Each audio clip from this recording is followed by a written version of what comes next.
ಓಂ ಶ್ರೀ ಸಾಯಿನಾಥಾಯ ನಮಃ. ಶ್ರೀ ಸಾಯಿ ಸಚ್ಚರಿತೆ 46ನೇ ಅಧ್ಯಾಯ. ಬಾಬಾ ಅವರ ಗಯಾ ಯಾತ್ರೆ.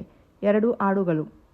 ಈ ಅಧ್ಯಾಯದಲ್ಲಿ ಶ್ಯಾಮ್ ಅವರು ಕಾಶಿ, ಪ್ರಯಾಗ್ ಮತ್ತು ಗಯಾ ಯಾತ್ರೆ ಮತ್ತು ಬಾಬಾ ಅವರು ಹೇಗೆ ತಮ್ಮ ಫೋಟೋದ ರೂಪದಲ್ಲಿ ಶ್ಯಾಮ್ ಅವರಿಗಿಂತ ಮುಂಚೆಯೇ ಗಯೆಯಲ್ಲಿದ್ದರು ಎಂಬುದನ್ನು ಮತ್ತು 2 ಹಾಡುಗಳ ಕಥೆಯನ್ನು ಹೇಮಾಡ ಪಂತ್ ಹೇಳಿದ್ದಾರೆ.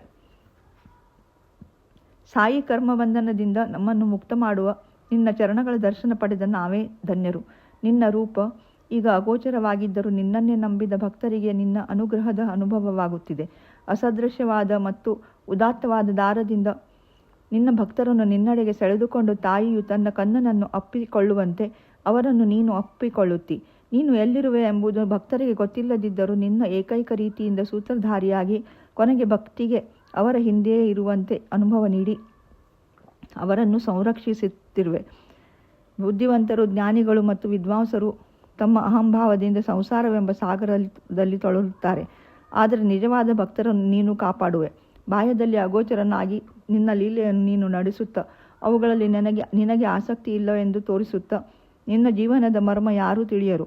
ಆದುದರಿಂದ ನಮ್ಮ ಪಾಪ ನಿರ್ಮೂಲನಕ್ಕಾಗಿ ನಿನ್ನಲ್ಲಿ ತನು ಮನ ಧನಗಳನ್ನು ಅರ್ಪಿಸಿ ಯಾವಾಗಲೂ ನಿನ್ನ ನಾಮಸ್ಮರಣೆ ಮಾಡುವುದೇ ಉತ್ತಮವಾದ ಸಾಧನ. ನೀನು ಭಕ್ತರ ಅಭಿಷ್ಟಗಳನ್ನು ನೆರವೇರಿಸುತ್ತಿ. ಯಾರು ಮೋಹದಿಂದ ದೂರ ಇರುತ್ತಾರೋ ಅಂಥವರಿಗೆ ನೀನು ಪರಮಾನಂದವನ್ನು ದಯಪಾಲಿಸುತ್ತಿ. ನಿನ್ನ ಪವಿತ್ರ ನಾಮಾಮೃತ ಸ್ಮರಣೆಯೇ ಭಕ್ತರಿಗೆ ಸುಲಭ ಸಾಧನ. ಈ ಸಾಧನೆಯಿಂದ ನಮ್ಮ ರಜಸ್ತಮೋ ಗುಣಗಳು ನಾಶವಾಗುತ್ತವೆ. ಸತ್ವಗುಣ ಮತ್ತು ಧರ್ಮ ಬುದ್ಧಿಯು, ವಿವೇಕವು, ವಿತರಾಗವು ಜ್ಞಾನದ ಜೊತೆಗೆ ಉದ್ಭವಿಸುತ್ತವೆ. ಆಗ ನಾವು ಆತ್ಮೋನ್ಮುಖರಾಗುತ್ತೇವೆ. ಇದೇ ಗುರುವಿನಲ್ಲಿ ಮಾಡಬೇಕಾದ ಸಂಪೂರ್ಣ ಶರಣಾಗತಿ. ನಮ್ಮ ಮನಸ್ಸು ನಿರ್ಮಲವಾಗಿ ಶಾಂತಿ ಪಡೆಯುವುದೊಂದೇ ಇದಕ್ಕೆ ನಿದರ್ಶನ. ಈ ಶರಣಾಗತಿ, ಭಕ್ತಿ ಮತ್ತು ಜ್ಞಾನದ ಮಹತ್ವ ಅಪೂರ್ವವಾದುದು. ಬಾಬಾ ಅವರು ಭಕ್ತರನ್ನು ಅನುಗ್ರಹಿಸಿದರೆ ಅವರು ಹಗಲಿರುಳು ಎಡಬಿಡದೆ ಅವರ ಬಳಿಯಲ್ಲೇ ಇರುತ್ತಾರೆ. ಭಕ್ತನು ಎಲ್ಲಿಯೇ ಹೋಗಲಿ ಅವನಿಗಿಂತ ಮುಂಚೆ ಅಲ್ಲಿರುತ್ತಾರೆ. ಈ ಕೆಳಕಂಡ ಘಟನೆಯೇ ಅದಕ್ಕೆ ನಿದರ್ಶನ. ಬಾಬಾ ಅವರ ಗಯಾ ಯಾತ್ರೆ. ಕಾಕಾ ದೀಕ್ಷಿತ್ ಅವರಿಗೆ ಶ್ರೀ ಸಾಯಿಬಾಬಾ ಅವರ ಪರಿಚಯವಾದ ಸ್ವಲ್ಪ ದಿನಗಳ ನಂತರ ಅವರು ತಮ್ಮ ಜ್ಯೇಷ್ಠ ಪುತ್ರನಿಗೆ ಉಪನಯನವನ್ನು ನಾಗಪುರದಲ್ಲಿ ಮಾಡಬೇಕೆಂದು ನಿಶ್ಚಯಿಸಿದರು. ಅದೇ ಸಮಯದಲ್ಲಿ ನಾನಾ ಸಾಹೇಬ್ ಚಾಂದೋರ್ಕರ್ ಅವರು ತಮ್ಮ ಹಿರಿಯ ಮಗನ ಮದುವೆಯನ್ನು ಗ್ವಾಲಿಯರಲ್ಲಿ ನೆರವೇರಿಸಲು ನಿಶ್ಚಯಿಸಿದರು. ಇವರಿಬ್ಬರು ಬಾಬಾರವರನ್ನು ಆಹ್ವಾನಿಸಲು ಶಿರಡಿಗೆ ಬಂದರು. ಅವರು ಬಾಬಾ ಅವರನ್ನು ಸಮಾರಂಭಗಳಿಗೆ ಬರಲು ಬಲವಂತ ಮಾಡಲಾಗಿ ಬಾಬಾ ಶ್ಯಾಮನನ್ನು ಸಂಗಡ ಕರೆದುಕೊಂಡು ಹೋಗುವಂತೆ ಅವರಿಗೆ ಹೇಳಿ ತಾವು ಕಾಶಿ ಮತ್ತು ಪ್ರಯಾಗ ಯಾತ್ರೆ ಮಾಡಿ ಬರುವೆನೆಂದು ತಿಳಿಸಿದರು. ಬಾಬಾ ಅವರ ಅಪ್ಪಣೆ ಪಡೆದು ಶ್ಯಾಮ್ ಅವರು ನಾಗ್ಪುರ್ ಮತ್ತು ಗ್ವಾಲಿಯರಿಗೆ ಹೋಗಿ ಸಮಾರಂಭಗಳನ್ನು ಮುಗಿಸಿಕೊಂಡು ನಂತರ ಕಾಶಿ ಮತ್ತು ಪ್ರಯಾಗಕ್ಕೆ ಹೋಗಲು ನಿರ್ಧರಿಸಿದರು. ಅಪ್ಪ ಕೋತೆ ಅವರು ಕೂಡ ಶ್ಯಾಮ್ ಅವರ ಸಂಗಡ ಹೋಗಲು ನಿರ್ಧರಿಸಿದರು. ಇಬ್ಬರು ಉಪನಯನ ಸಮಾರಂಭಕ್ಕೆ ನಾಗಪುರಕ್ಕೆ ಹೋದರು. ಕಾಕಾ ಅವರು ಶ್ಯಾಮ್ ಅವರ ಖರ್ಚಿಗೋಸ್ಕರ 200 ರೂಪಾಯಿಗಳನ್ನು ಕೊಟ್ಟರು. ಅದಾದ ನಂತರ ಗ್ವಾಲಿಯರಿಗೆ ಮದುವೆ ಸಮಾರಂಭಕ್ಕೆ ಹೋದರು. ಆಗ ನಾನಾ ಸಾಹೇಬ್ ಚಾಂದೋರ್ಕರ್ ಅವರು ಅವರಿಗೆ 100 ರೂಪಾಯಿಗಳನ್ನು ಕೊಟ್ಟರು. ಅವರ ಸಂಬಂಧಿಗಳಾದ ಜಟಾರ್ ಅವರು ಸಹ 100 ರೂಪಾಯಿಗಳನ್ನು ಕೊಟ್ಟರು. ನಂತರ ಶ್ಯಾಮ್ ಅವರು ಕಾಶಿ ಮತ್ತು ಅಯೋಧ್ಯೆಗೆ ಹೊರಟರು. ಅವರಿಗೆ ಕಾಶಿಯಲ್ಲಿ ಶ್ರೀ ಲಕ್ಷ್ಮೀನಾರಾಯಣ ದೇವಸ್ಥಾನದಲ್ಲಿ ಸ್ವಾಗತ ದೊರೆಯಿತು. ಅಯೋಧ್ಯೆಯಲ್ಲಿ ಶ್ರೀ ರಾಮ ಮಂದಿರದ ಜಟಾರ್ ಎಂಬ ಕಾರ್ಯನಿರ್ವಾಹಕರಿಂದ ಸತ್ಕಾರ ನಡೆಯಿತು.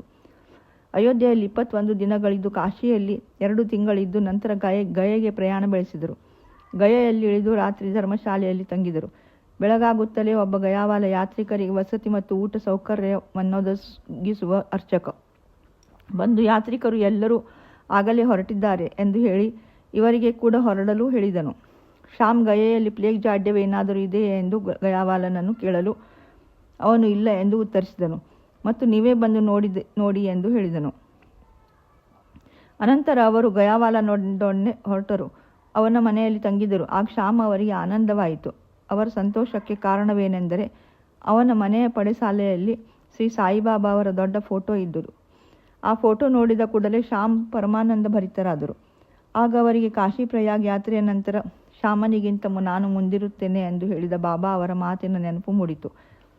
ನಯನಗಳಲ್ಲಿ ಆನಂದ ಬಾಷ್ಪ ಉಕ್ಕಿತು. ರೋಮಾಂಚನವಾಯಿತು. ಕಂಠವು ಗದ್ಗದವಾಯಿತು.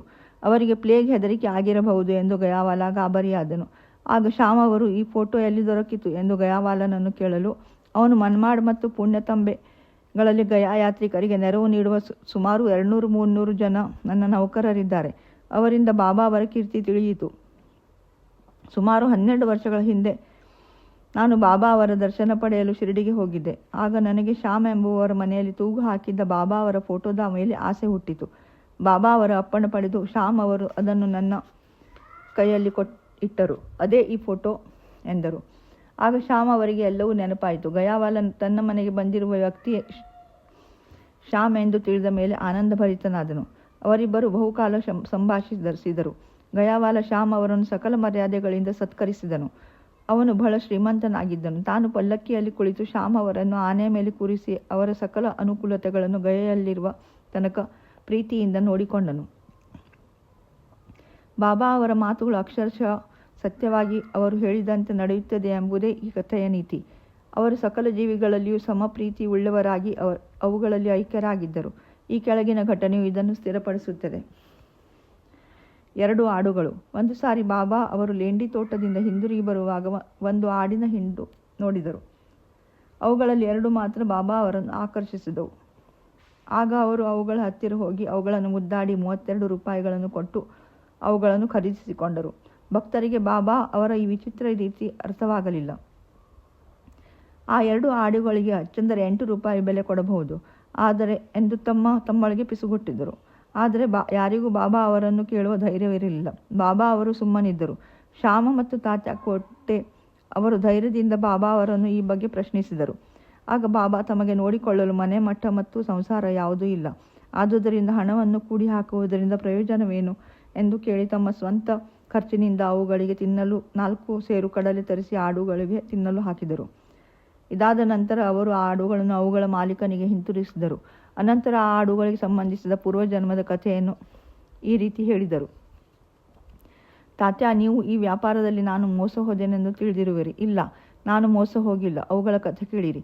ಅವು ಪೂರ್ವಜನ್ಮದಲ್ಲಿ ಮನುಷ್ಯರಾಗಿ ಅದೃಷ್ಟವಶಾತ್ ಸಂಗಡಿಗರಾಗಿದ್ದವು. ಅವರಿಬ್ಬರು ಸಹೋದರರಾಗಿದ್ದರು. ಬರಬರುತ್ತಾ ಪರಸ್ಪರ ವೈರಿಗಳಾದರು. ಹಿರಿಯವನು ಸೋಮಾರಿ ಇದ್ದು ಕಿರಿಯವನು ಚುರುಕಾಗಿ ಇದ್ದು ಬಹಳ ಹಣ ಸಂಪಾದನೆ ಮಾಡುತ್ತಿದ್ದನು.